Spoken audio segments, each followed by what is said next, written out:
Soyez tous et toutes les bienvenus sur Space News. Bienvenue dans ce nouvel épisode des Space News que j'ai écrit ce matin, le 7 octobre 2025. La Fédération Galactique, telle qu'elle se manifeste dans les transmissions que j'ai reçues directement par Zen, mon contact pléiadien tégétien et ses homologues, et pour autant que je puisse dire, n'est pas une abstraction ni une fiction ésotérique. C'est une structure vivante, composée de personnes incarnées comme nous, souvent humains dans leur apparence, parfois même indiscernables de nous. Elle entretient depuis des millénaires des liens complexes, parfois conflictuels, parfois profondément bienveillants, avec la Terre et ses habitants. Ce que je vais vous présenter sont les coulisses de cette orchestration galactique, les lieux où les rencontres ont lieu, les modalités de contact, les acteurs impliqués, les stratégies en jeu, les alliances terrestres, les dissidences internes et les perspectives d'un dialogue élargi. Il ne s'agit pas bien entendu d'un savoir figé, mais d'un récit vivant en constante évolution, nourri par des échanges frontaux et directs et des expériences personnelles. Ce sont des propositions à explorer, car ce que nous appelons réalité est déjà traversé par des présences hors planète que nous, terriens, n'avons pas encore complètement appris à reconnaître. Cette présentation va se dérouler en 12 points. Premièrement, le consortium cosmique, ses origines, ses fonctions et les protocoles de rencontre interespèces. Deuxièmement, les lieux de convergence, les zones neutres, les ambassades et les interfaces terrestres. Troisièmement, les modalités de contact, incarnation, hologramme, télépathie et présence physique. Quatrièmement, les acteurs galactiques impliqués dans la gestion terrestre, les lignées, les factions et les observateurs. Cinquièmement, les stratégies intergalactiques, surveillance, accompagnement, non-ingérence et dissension interne. Sixièmement, les enjeux planétaires, biologie humaine, souveraineté et trajectoire évolutive. Septièmement, les alliances terrestres, les groupes incarnés, les gouvernements parallèles et les réseaux de conscience. Huitièmement, les articulations entre la Fédération et les plans terrestres, résonance, friction et ajustement. Neuvièmement, les protocoles d'intervention, balises éthiques, seuils d'activation et temporalité divergente. Dixièmement, les dissidences internes à la Fédération, débats, controverses et lignes de fracture. Onzièmement, le rôle des starseeds, les graines d'étoiles stellaires, les relais incarnés, activation mémorielle et médiation vibratoire. Et douzièmement, les perspectives d'un dialogue élargi, les scénarios d'ouverture, les seuils de maturité et la coévolution possible. Mes conversations avec de nombreux membres de cette fédération présentent une cartographie dense et audacieuse des relations interstellaires impliquant la Terre.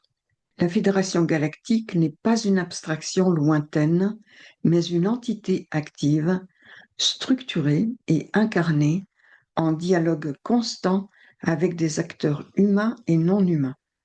Les relations avec la Terre sont un réseau complexe de contacts, d'alliances et de dissensions, révélant que les membres de la Fédération, notamment les Andromédiens, les Pléiadiens et les membres déjà cités dans les Space News du 30 septembre, les vidéos 2025 468 et 469, interagissent avec des contactés civils, militaires et scientifiques dans le cadre de programmes spatiaux secrets, de missions diplomatiques et de protocoles d'accompagnement évolutif. Zen décrit des interventions sur Terre, des rencontres physiques, des transmissions télépathiques, des visites dans des bases souterraines ou des vaisseaux orbitaux et même des collaborations technologiques autour de dispositifs de guérison ou de navigation interdimensionnelle. Ces perspectives ouvrent un espace de reconnaissance élargi, celui où la Terre est perçue comme un nœud stratégique dans une dynamique galactique plus vaste, où les enjeux ne sont pas seulement politiques ou militaires, mais profondément liés à la souveraineté humaine terrienne, à la mémoire génétique et à la capacité collective d'entrer dans une coévolution consciente avec des intelligences habitant des vaisseaux en haute orbite terrestre ou sur d'autres planètes. Voyons maintenant le point 1, le consortium cosmique, ses origines, ses fonctions et les protocoles de rencontre interespèces. Vous pouvez retrouver des informations plus détaillées sur le consortium dans mes vidéos sur YouTube numéro 2024, 197 et 198. Donc le consortium est une structure de coordination intergalactique issue de la Fédération. Il regroupe des représentants de plusieurs civilisations avancées, dont certaines ne sont pas directement membres de la Fédération, mais qui partagent des intérêts communs concernant la Terre et d'autres planètes en transition. Ce n'est pas une entité politique à proprement parler, mais un espace de dialogue, de régulation et de surveillance. Les rencontres entre les membres du consortium se font dans des lieux spécifiques, dans des zones neutres où les champs d'influence sont normalement suspendus, comme en Antarctique. Les protocoles de rencontre sont stricts: neutralité, transparence, non-ingérence directe et respect des trajectoires évolutives locales. Lorsqu'il s'agit de la Terre, le consortium joue un rôle d'observateur, de modérateur et parfois de médiateur entre des factions galactiques aux visions divergentes. Point numéro 2, les lieux de convergence, les zones neutres, ambassades et interfaces terrestres. Les lieux où les civilisations galactiques se rencontrent pour discuter des affaires terrestres ne sont pas forcément des bases militaires ni des centres de commandement. Ce sont des espaces de convergence choisis pour leur stabilité énergétique, leur neutralité politique et leur capacité à accueillir des formes de vie très différentes. Certaines sont situées dans des zones orbitales autour de planètes inhabitées, et notamment autour de la Terre, d'autres dans des cavités terrestres ou ce que l'on appelle des DOMS, des UMBS, ou dans des tunnels souterrains aménagés. Ces lieux sont parfois accessibles à des humains incarnés, mais uniquement sous certaines conditions. Ils peuvent aussi servir d'ambassades temporaires où des représentants humains rencontrent des membres de la Fédération. Quelquefois, certains terriens, des élites souvent, que nous ne connaissons pas, qui sont pratiquement inconnus, rencontrent les membres de la Fédération directement sur Viera. Le point 3, les modalités de contact, incarnation, hologramme, télépathie et présence physique. Les contacts entre les civilisations galactiques et les humains ne se limitent pas aux apparitions spectaculaires ou aux abductions. Ils prennent des formes multiples, souvent discrètes, parfois quotidiennes. L'incarnation, bien sûr, est l'un des moyens les plus puissants. Certaines personnes, d'origine galactique, choisissent de s'incarner dans des corps humains pour vivre de l'intérieur les dynamiques terrestres. Ce sont les starcides. Ils ne conservent pas toujours la mémoire de leur origine, mais leur présence agit comme un catalyseur. D'autres lignées utilisent des hologrammes, des projections physiques temporaires pour se rendre visibles sans s'incarner. La télépathie est également très utilisée, notamment dans les échanges avec des humains sensibles capables de capter des informations complexes sans passer par le langage articulé terrien. Enfin, La présence physique existe, certains membres de la Fédération se rendent sur Terre dans des corps biologiquement compatibles, similaires à ceux des humains, pour des missions spécifiques.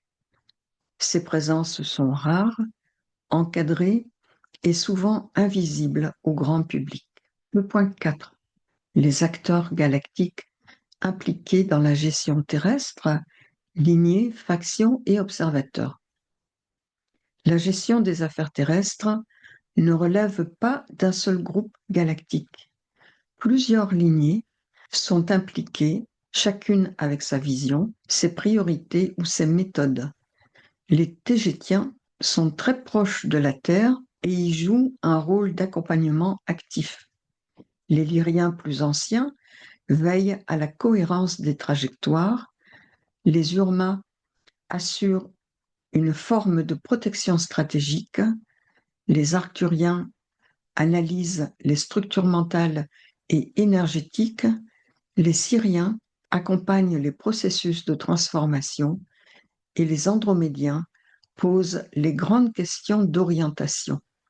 Mais il existe aussi des factions dissidentes, des groupes qui ne partagent pas les principes de la Fédération et qui cherchent à influencer la Terre selon leurs propres intérêts. Ces factions ne sont pas nécessairement malveillantes, mais elles peuvent être en accord profond avec les lignes directrices de la Fédération.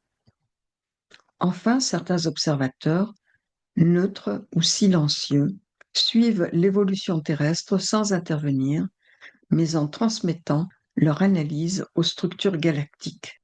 Passons maintenant au point 5, les stratégies intergalactiques, surveillance, accompagnement, non-ingérence et dissension interne. Les stratégies galactiques concernant la Terre sont multiples et parfois contradictoires. La surveillance est constante, mais elle n'est pas intrusive. Elle vise à comprendre les dynamiques humaines, les points de bascule ou les risques systémiques. L'accompagnement se fait par vagues, par cycle, selon les ouvertures disponibles. La non-ingérence est un principe fondamental, mais il est parfois remis en question lorsque des menaces majeures apparaissent. Les dissensions internes à la Fédération sont réelles. Certaines lignées souhaitent intervenir davantage, d'autres prônent la patience et l'autonomie humaine. Ces tensions ne sont pas des conflits ouverts jusqu'en 2023, mais des divergences de posture qui se régulent dans les conseils et les réunions. La Terre est perçue comme un laboratoire, un miroir, un enjeu majeur dans l'équilibre galactique. Sa trajectoire influence celle de nombreux autres mondes. Le point 6, les enjeux planétaires, la biologie humaine, la souveraineté et les trajectoires évolutives. Les enjeux qui concernent la Terre dépassent largement sa surface. La biologie humaine est unique.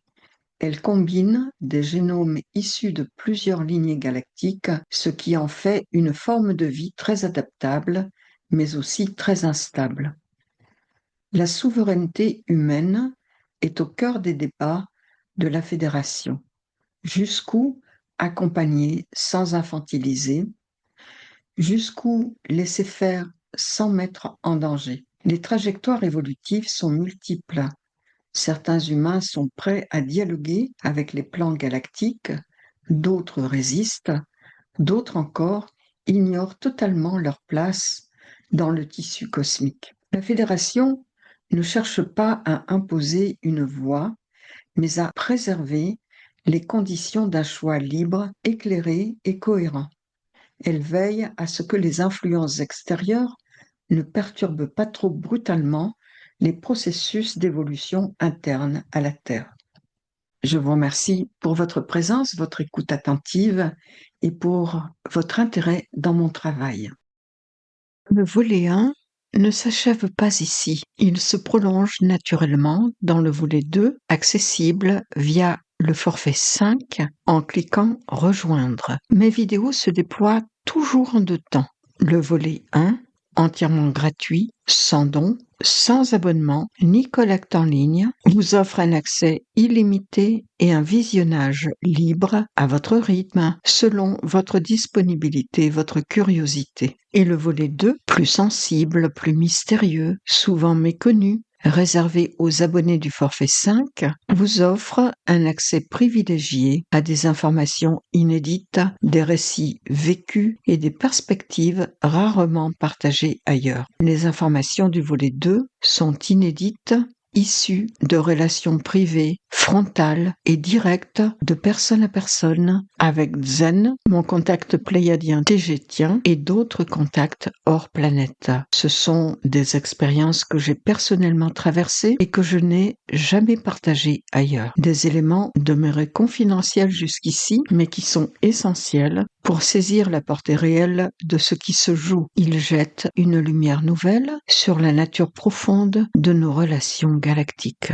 Je vous donne donc rendez-vous dans le volet 2. À très vite.